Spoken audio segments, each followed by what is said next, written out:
mu bintu ebikambwe era ebizibu kwe kubeera ng'omuntu omugamba yawukana n'ekyo Allah kyamuwadde. Okukifuna tateekamu magezi mangi, naye bw'amala okkiroba okimuggyako luba lutalo. Kati owanga nnyo omuntu credit asobola okukwata emiliyoni 16 ku leediyo kuno ne bazireeta ne tuziwaayo. Bantu mmwe mwetaaga takbiira ennene. Allah abaggulirewo, Allah abataase. Biri fana kumpi segeza twagala tugamba kati tufaaki, naye wallahi bino bye tukola bi Allah byagenda otubalako. Kyemanyi ku mulimu gwonna kasita ogukola n'enniya ennungi Allah agutambuza.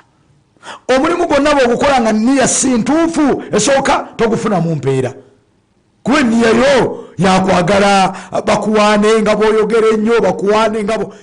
Enniya entuufu ekituufu twatandika projekiti wakati mu ekonomi gye tulimu gw'abantu bano sozi tobatya okuba okubanga basobola okuleeta ekinjogeza ekyo.